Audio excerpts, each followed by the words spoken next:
kakain. Eh. Busog ako eh. Wow. Pasip ka pa kagabi. Sarap po.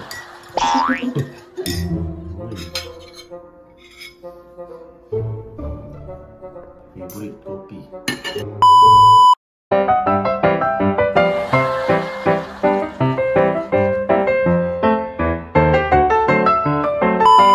Ayan na mga Babs, ang update sa ating malunggay. Wow. Napakataas na oh.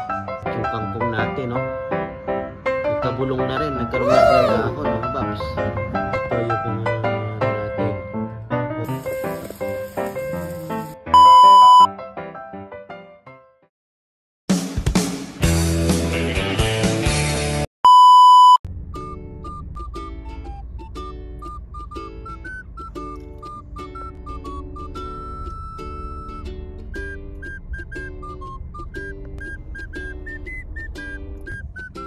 Yo, what is up mga Bap? Dito Bap Channel nagbabalik mga Bap. So, yan dito na nakatambay tayo ngayon dito sa may ano, sa may harap ng Burlington. Yung Burlington nandun lang. Ayun sa likod. Kita nyo ba? Ayun, ang Burlington. So, anong ginagawa natin dito mga Bap? Ano pa? Eh di nagsa-side hustle. Yes! So, naalala nyo ba yung ano, yung dinala natin si Kicks? Itong si Puti. Yung pina-vehicle inspection natin siya for the leaf. Dahil nga, balak natin ano, no, mag side hustle aside doon sa ginagawa nating Uber Eats. Eto, pinasok na rin natin yung pagsa-side hustle as sleep driver, mga Bap. So, pumapasada tayo. This time, tao na, pasahero na talaga yung sinasakay natin, mga Baps. So, literal na pasada na ito. So, ito yan ang kwento, mga Baps. So, hindi ko first time to, mga Bap. Pang second day ko na lumabas dito as na mag-side hustle. Yung first day ko is last Sunday. Nung hinatid ko si manager sa kanyang work, magaling Aldo, sabi ko tuloy. Parang kasi. Madaling araw, 4:30. Hinatid ko siya. Tapos sinubukan kong mag-online. Last Sunday yan, mga Baps. Nag-practice ako. Sa tingin ko, ang pros niya, mga Bap, is sa Uber Eats kasi kailangan mong kunin yung foods sa restaurant. Bawa sa fast food, sa McDonald's. Bababa ka, ikaw mismo kukuha sa food. Pagkatapos, i-drive mo yung car mo, pupunta ka dun sa kung saan yung location nung nag-order ng food. And pagkatapos dun, sinabi ko ba cons o pros? Cons ano, ito yung cons. Tapos pagka nakuha mo yung food, ihahatid mo pa doon sa mismong pintuan ng nag-order. So ang disadvantage din is kung apartment yung paghahatiran mo, hanapin mo pa yung apartment. May mga videos tayo dyan na nag-Uber Eats tayo. So yun ang nakikita kong cons. So ito naman yung pro sa ano sa so yun ang cons sa ano sa pag-Uber Eats. Ang pros naman is hindi ka nakikipag-deal sa kahit kaninong tao. Yes, kasi pagkain lang yung sinasakay mo. And goods yun. Pagkain lang yung sinasakay mo sa sasakyan mo. So hindi mo iniintinding may. So ito, meron tayong ang pangatlong biyahe. So check ko muna mga Bap. O yun. Dahil sa kaka-video ko, dahil ito rin ginagamit natin ng pag-video no, wala pa tayong vlogging camera talaga. Itong cellphone ko, iPhone 13, ito rin yung ginagamit natin na pang video at syempre dun sa apps natin sa ating side hustle, ito rin. So, na-miss ko yung ano, pangatlo sanang biyahe natin. Oh my God! 6 minutes away from here lang. Na-miss ko kasi siguro may nakakuha na. Dahil nga nagbi-video tayo. Pero okay lang yun mga Baps. Gaya na sinabi ko, side hustle lang naman ito eh. Hindi naman tayo nakikipaghabulan ng biyahe. So, tuloy ko no, yung pros sa pag-Uber Eats is hindi ka nakikipag-deal sa pasahero, sa tao. So, yun. So, dito naman sa Lyft, mga Bap, itong namamasada tayo ng tao na talaga, sinasakay natin. Ang pros, unahin natin yung pros. Ang pros na nakikita ko is hindi mo na kailangan bumaba ng kotse. I-pick upin mo kung saan yung location nung in-accept mo na biyahe. So, andyan na siya. Papasok sa kotse mo, uupo. Ida-drive mo, dadalhin mo dun kung saan siya pupunta. Bababa siya, okay na. So, So may order tayo, meron tayong ride. So check ko muna, Babs. So yun, nakakuha na naman tayo ng biyahe. So tuloy ko mamaya yung video natin, yung vlog natin. 6 minutes away from here, so kukunin ko na yung pasahero doon. Hindi na rin natin mabibideo kasi sabi ko nga isa lang ginagamit natin camera. And syempre yung privacy ng tao, hindi rin natin talaga pwedeng kunan. So yun, punta na tayo ng location 6 minutes away from here. So yun, sasabihin ko sa inyo kung bakit 6 minutes, 5 minutes lang ang mga biyahe natin mamaya. Yo mga bap. So medyo natagalan tayo bago tayo bumalik sa pagbablog dahil nakatungi tayo. Yun yung term ng mga mga driver na mga namamasada. Nakatungi ako mga bap, 2 biyahe yun. Yes! So napalayo tayo ng konti kaya babalik muna ako doon sa location natin para hindi tayo lumayo. Actually 2 na yung biyahe na dinecline ko kasi kung kukunin ko lalayo tayo ng lalayo, kaya balik muna tayo sa area tapos kwentuhan tayo ulit. And I'm back mga bap. So tuloy natin yung kwentuhan natin umuwi na ako mga bap kasi time check is 12:56 na. So yan, 12:56 may pasok tayo ng 4 o'clock. Gagayak pa tayo, kakain pa tayo, tapos magpapay ng konti syempre para may oras pa tayo mamaya So yan, tuloy natin yung kwentuhan natin. Nasaan ba tayo? Sa Pros. So yun nga, yung sinasabi ko, mas easy siya, wala kang gagawin. Drive ka lang talaga, pipick upin mo, sasakay na yung pasahero, tapos bababa, sibat ka na. So yun ang pros niya. Tsaka mabilis pala mga baps, mabilis mga bap ang biyahe. Wow. So actually yung biyahe natin nakadalawang tungi yung tawag namin doon nung pumapasada kami ng nung pumapasada ako nung pumipitik pasada rin ako sa Pilipinas doon ng tricycle tungi sabi yun ang tawag doon. So nakadalawang biyahe ako na dikit pero hindi sila magkasama. Bumaba hindi pa nakakababa yung isa, may pumasok na order, sabi ko tuloy na rides na booking, tapos kinuha ko, tapos yun kaya sabi ko tungi pero hindi sila magkasama sa sasakyan, magkasunod lang mga bap. Kumbaga hindi ako nag-stop, tuloy-tuloy. So along the road nga mga bap, 3 yata or 2 na decline ko pa. Kasi ang nangyayari pala, kasi ito share ko sa inyo nung first time kong pumasada ng ganito nung Sunday, nag-trial and error ako. Kaya nga hindi muna ako nag-vlog nun. So napalayo ako kumuha ako ng biyahe, ang lapit lang, pinick up ko around 5 minutes from my location. Pinick up ko, tapos nabiyahe ko siya ng 12 minutes yata doon sa location na pupuntahan niya. And then meron na naman meron na naman rides, inaccept ko na naman. So hindi ko na malayan, napalayo sa dito sa ating location. So siguro naka-4 na biyahe din ako nung Sunday bago ko nung ginatid ko si manager, tapos nag-online ako. Siguro mga 4 na biyahe din yun. So yun mga bap. So napag-aralan ko na kung paano, meron pala yan sa apps.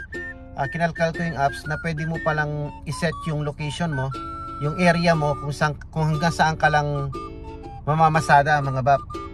So kung 5 miles ka nun, isa-set mo lang ng 5 miles. So doon sa location na yon, doon ka lang nila bibigyan ng biyahe. Hindi ka nila bibigyan ng biyahe na lalampas doon sa location na sinet mo.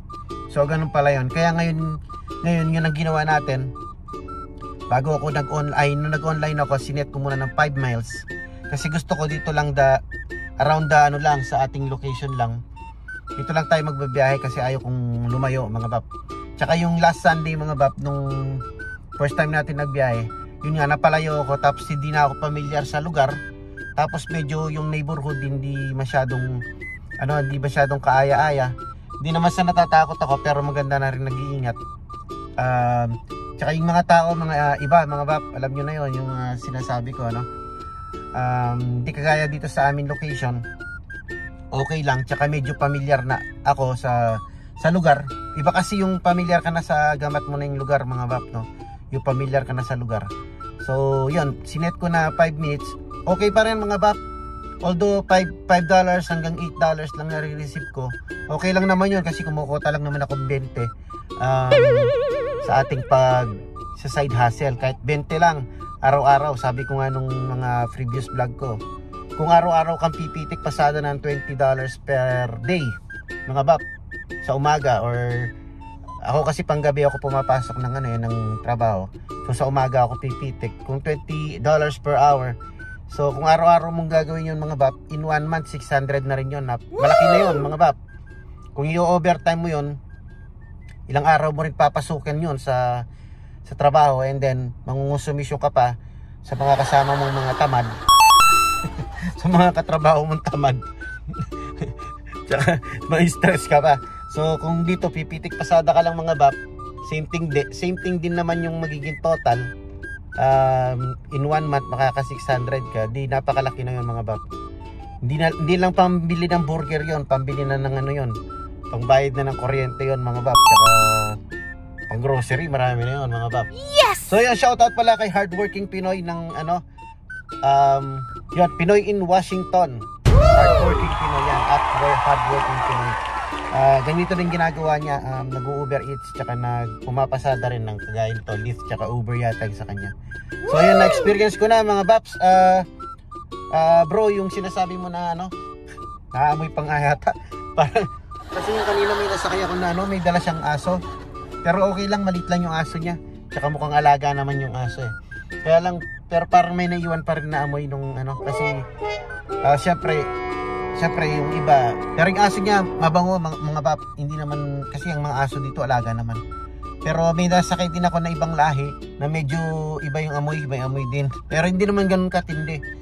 Kaya inaamoy ko, pero parang hindi na normal yung dating amoy ng kotse ko. Oh my God! Meron naman akong pang spray dito, mga bap. Yan, may pang spray naman tayo dito. Wow. So yan, nakita ko na yung sinasabi ni hardworking Pinoy, bro. Ayan, hardworking Pinoy. Mangangamoy nga talaga. Pero okay lang. Ganyan talaga, pag inopen mo na yung sasakyan mo sa public, pinampasada mo na, syempre expect mo na yun, mga bap. Iba-ibang amoy ng tao. Baka may umuutot pa. So ayun, mga bap, hanggang dito na lang muna ang ating vlog. Meron pa akong pending videos. So time check is 1:03. Yan, 1:03. Meron pa akong 3 hours. Wala nang 3 hours. Mga 2.5 hours na lang ako magre-relax tsaka kakain. And then pasok muna tayo sa work. So tatry siguro natin mas mahaba-habang vlog regarding dito sa paglilift. Kasi napansin ko, mga bap, non-stop ang biyahe pala. So ito yung tumutugma sa sa schedule ko na pang umaga na mag-side hustle ng lift. Ito yung tumutugma kasi pag sa Uber Eats, mga bap, napansin ko dahil umaga akong nakakalabas ng Uber Eats para mamasada. Kasi ang Uber Eats, mga bap, is mas mabilis siya sa sa dinner time, kasi nga pagkain. Dito kasi uso kumakain sila dinner. Hindi usong kumakain ng breakfast tsaka ng lunch. Yun ang oras na paglabas ko sa Uber Eats. Kaya madalas tayong nabuburo. Pero ito, tugma-tugma sa trabaho natin, ay sa schedule nga natin, dahil panggabi tayo, open tayo ng umaga. Ang mga pasahero nasa umaga, mga bap. Lalo na nung lumabas ako ng umaga, yung mga 6 o'clock before 7, ganyan. Kasi ang usualing pasok dito 7 yung mga pang-umaga. So mga trabahador ang nahahatid natin. Yung ngayon naman, yung nasakay ko isa, pina-check up siguro niya yung aso niya, kaya may dala siyang aso. Tapos yung pangalawa sa parang hospital yata yon, sa Sutter, doon ko nahatid. Tapos yung pangatlo medyo malayo-layo, parang pumunta siya sa apartment. Parang nakaapat din yata ako ngayon. So ito yung total ko, mga bap, 22, wow. 22. Nag-start ako ng around 11:30 siguro, kasi hinatid ko si manager tapos bumalik muna ako dito, nag-online ako. Tapos yung hopya inuwi ko muna.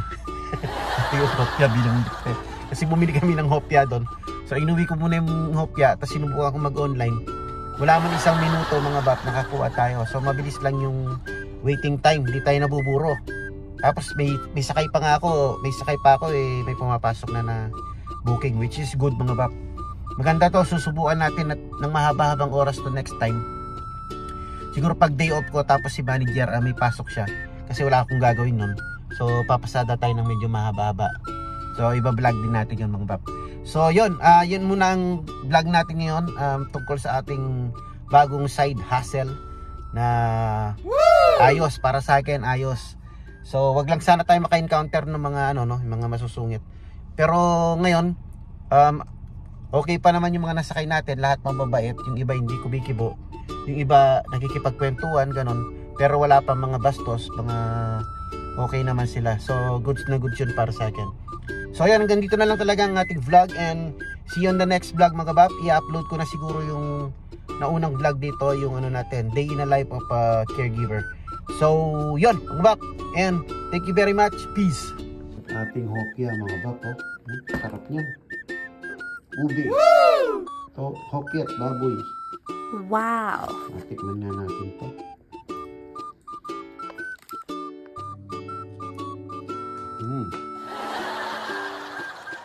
Ito lang yung lunch ko mga bab. Diet ako eh.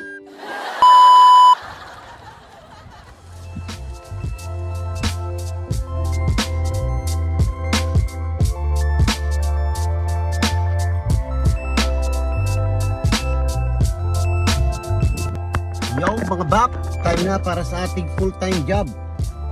Wow. Time check 3:34. 4 o'clock pasok natin hanggang 12 midnight. So see you there mga bab. Day 2 na mga bab. So meron na naman tayo, tayo na naman ang cook ngayon dahil pumasok na si manager kaninang umaga, natid ko. Tapos pumitik pasada ako mga bab. Hindi ko na pinakita sa inyo.